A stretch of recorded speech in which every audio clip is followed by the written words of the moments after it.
These giant and kinda ugly turtles are making people rich. Like stupid rich. Vietnamese villages are making millions from them. Guys, there's no way I can lift this thing.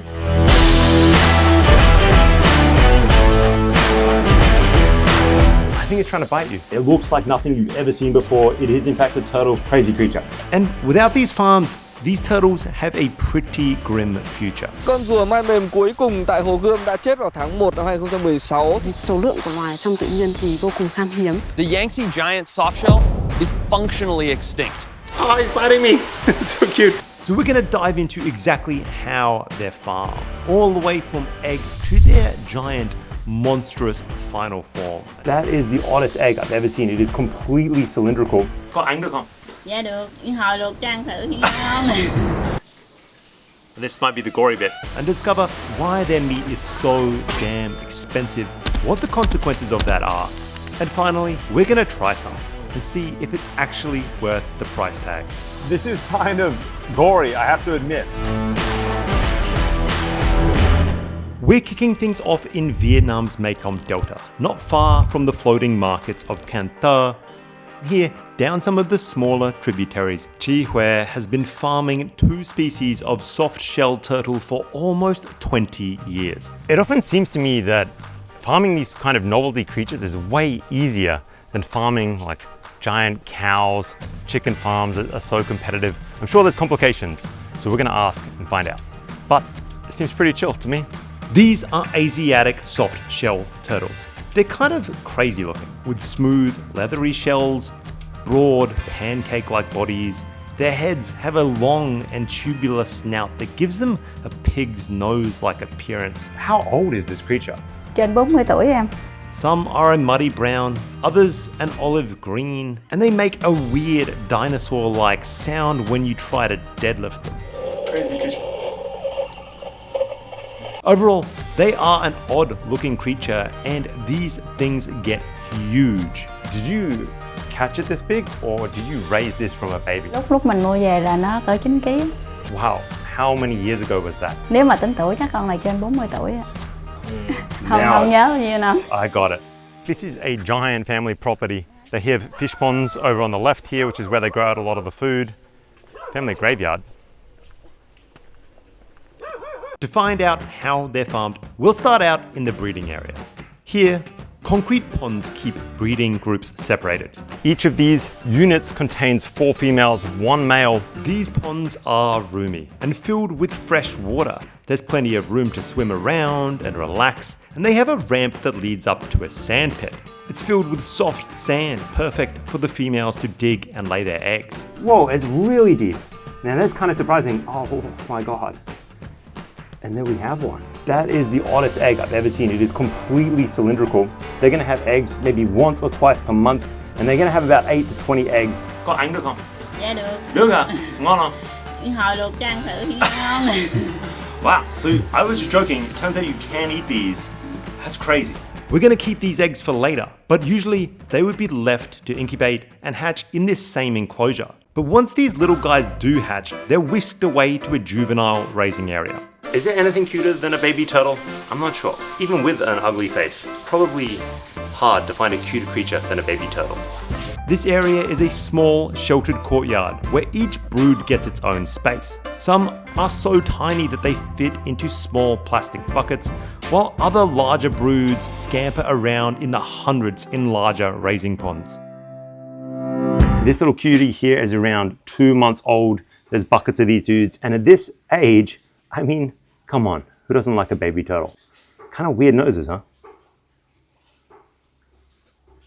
I notice you have Baba and Godin, 2 types of softshell turtle.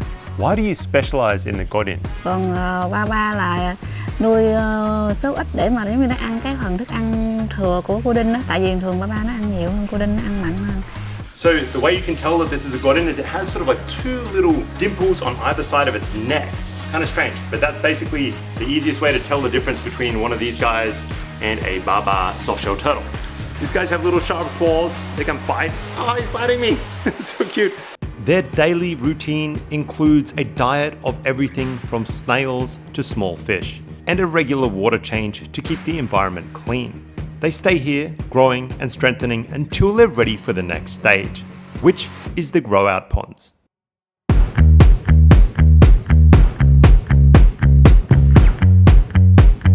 The growout ponds, which are like a bustling turtle city. There's like 1,000 adolescent softshell turtles in this pond below us. Pretty crazy. These ponds have their own sandy section in case of any breeding, and the turtles continue their diet of snails and fish to grow until they are a solid 4 or 5 kilograms. How old are they when you kill them for meat? Mình nuôi cỡ từ 2 năm cho đến 3 năm nha. 2 to 3 years. Keen to find out more, I sit down with Chi Hui and she has a surprise for me. Turtle eggs are on the menu. Okay guys, so we have one of these incredibly cylindrical turtle eggs, soft shell turtle eggs. They are like incredibly hot right now. It is pretty wild. We're just gonna give it a whack just like we would a normal egg. Oh my god, it's so soft. Cái lòng trắng nó là nó lỏng gì đó. It's still really juicy inside. Really juicy. I thought that it would be like an egg. Super, super gooey inside. Let's have a look. So I thought it was going to be like a hard-boiled egg, but it's not. It's just kind of like a half-cooked, but gelatinous-y, and we're going to take it, I think, like a shot. I put a little bit of this muijiujian, which is kind of like lemon, salt, pepper on top, and we're just going to try suck it down and try not to suck down any of the shell. It's really hot. Oh my god. That's really good. That's really good. That's crazy. This might be the gory bit. You can tell that that's a fertilized egg. At half that was entirely smooth, and then half that had a lot more bite to it than you're kind of expecting.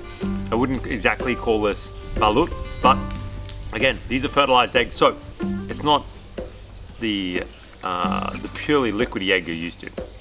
Pretty incredible flavor. These eggs, just like the meat, are highly valued in Vietnam and China. It's often used as a traditional medicine, believed to offer various health benefits.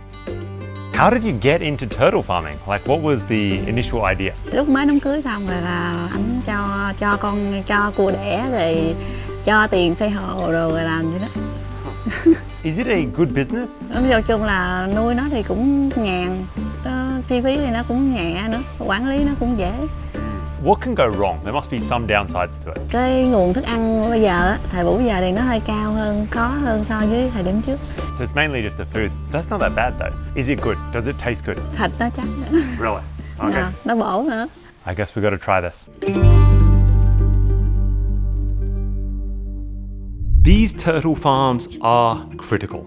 The story of the Yangtze giant soft-shell turtle serves as a stark warning of what might happen without them. The future of the largest of the freshwater turtle species now hangs by the thinnest of threads. Once, these turtles thrived in the vast stretches of the Yangtze River in China and the Red River of Vietnam. Do là chúng là loài rất là nhạy cảm, khó sinh sản phát triển cũng như là khó cứu hộ. Cả thế giới hiện nay chỉ còn có 3 con rùa mai mềm thôi, 1 con ở Trung Quốc, 2 con ở Việt Nam. Their meat was prized for its supposed medical properties, revered in much the same way as the Asiatic softshell turtle that we are visiting today. But hunting and over-exploitation for their culinary and medical uses, combined with rampant habitat destruction, drove these giant creatures to the brink. In April 2023, the last known female, a symbol of hope, was found lifeless in Vietnam's Dom Mu Lake. The species' fate now rests on just 2 remaining males, one in Suho Zoo in China and another in Dom Mu Lake, Vietnam. But thankfully for soft-shelled turtle species like the Asiatic soft-shell turtle, farms like the one we're touring today are thriving. They might be the missing link. These farms might just be for profit. But the added benefit is that they reduce any market demand for wild-caught populations. It's a delicate dance between tradition here and conservation, ensuring that these creatures don't vanish into folklore. But what's all the fuss about anyway? How can a meat be so good that it drives a creature to the brink of extinction? To find out, we're headed to a local Wang Niao.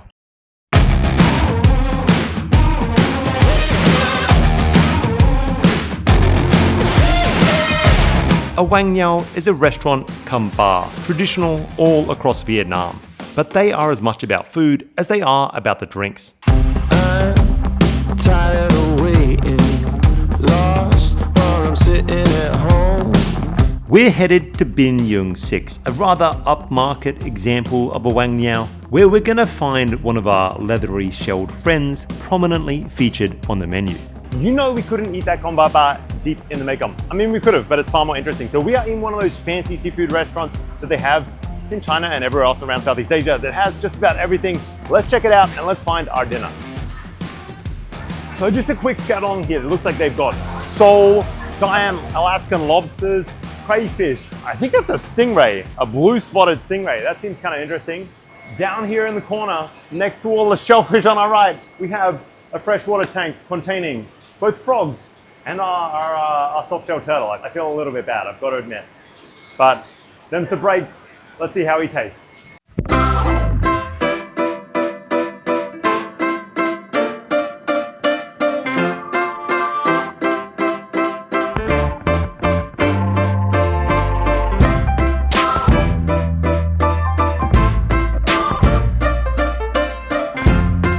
Honestly, it always surprises me whenever I come to these places how much it feels like I'm going to a zoo. You see the kind of creatures that are from all over the world, and I have no idea how these supply chains come together. Like the blue spotted stingray, Alaskan lobster, these things do not come from Vietnam, at least not that I'm aware of. Our humble turtle is to be transformed into a tantalizing noodle soup. Awaiting it is a simmering tamarind hot pot, accompanied by local herbs and a bowl of delicate rice noodles. The chef begins with expert hands deftly cleaving the shell into bite-sized pieces, and then quartering the turtle's meat into chunks. Finally, he artfully places the prized liver atop the meat, and the creature is reassembled, evoking its original form, which is a little bit off-putting. So here it is. It looks like most of the assembly has been done for us. It's up to us to do the majority of the final bits of the cooking. I have like a whole soft shell turtle here. You know, I've always called them soft shell turtles, but it's not even that soft. And we just add it to this tamarind looking sauce. All right, we're gonna start with the back. I don't wanna cover my shirt in tamarind. Oh my God. We've got some liver here. Oh, look at the liver. I'm assuming that's the liver. I don't really know. It's kind of got that green reptilian look. They have some of the shell. Oh, some arms. Gonna chuck that in there. All right, the head, I guess, as well goes in. There's a lot of turtle here. That's 1.5 kilos of soft shell turtle. And according to my instructions, we wait for this to cook for a few minutes and then we add the rest.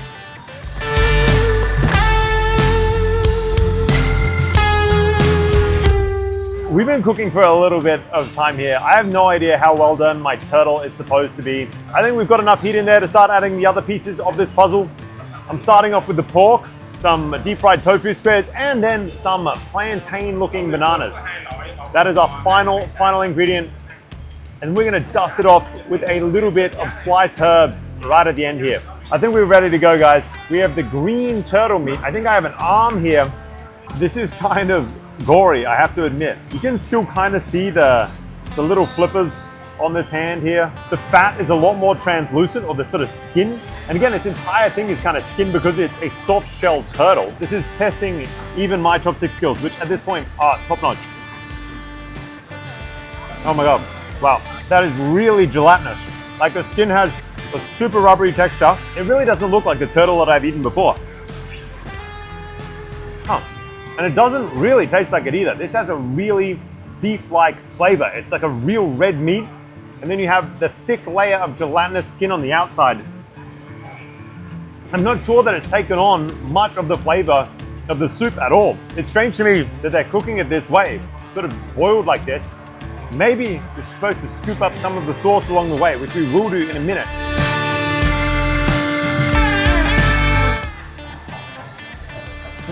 Oh wow. That sauce is almost sweet. It's really thick, I think because of the plantain. I was expecting more of a curry-like flavor, but it has none of that. Sweet with lemongrass hints there. It's got a little bit of spice and chili. It's crazy that none of that really comes across in the turtle. Let's try, I think, a little bit of shell. How often do you find a turtle with which you can eat its shell? I feel like that's the special part of this creature. And despite the name of being a soft shell turtle, it's not entirely soft. It's still largely quite hard. It just has like a layer of skin on the outside. It's just gelatinous. That's all I can say. And again, really not that much flavor from the soup. I believe this is like the liver or the kidney. I should get better at identifying my organs, especially given my profession. The odd bit about this is just how green it is. And when I've eaten this before in Australia with a sea turtle, this was one of the most unique parts. So let's try it. Really mushy and not that strong of a flavor at all, to be honest. It's kind of just a really meaty flavor. There's none of the green flavor at all. Okay, I think I have one last bit here. It's kind of like an internal piece of breastplate. It seems to me that most of the meat, to be honest, once it's cooked, is on the arms. We're gonna dig right into this. Oh wow. And yeah, that carries a lot more of the flavor of the soup. The sweet flavor is really coming into it now. It's actually really quite good. I went into this thinking I don't know why people eat these, and I still don't really, because it seems like a lot of work and it's a quite expensive creature, but flavor-wise, that's really good. No complaints there. The price of soft-shell turtles, particularly their meat, is incredibly high, especially when you consider how low the yield is. Despite their pretty substantial size, the amount of usable meat from these turtles is relatively small. Turtles here are priced at about $50 a kilo, putting it up there with lobster or Wagyu beef. Personally, I'll be sticking to the lobster in future, but I'm happy that these farms are making it big, boosting the populations and eliminating pressure on any wild-caught natives. Well, that is it for this video, guys. Hopefully you enjoyed that farm to table process. It's not the way I thought they'd cook turtle, but I've got to admit, it tastes pretty good. I would even rank it far above the Australian green turtle, because I mean, that one was a lot rougher on the conscious. But let me know what you guys think in the comments. Which kind of turtle would you like to eat, if any? Thanks for watching. Thanks for sticking around. I'll see you in the next video. Goodbye. Guys, there's no way I can lift this thing. Oh, he doesn't like it.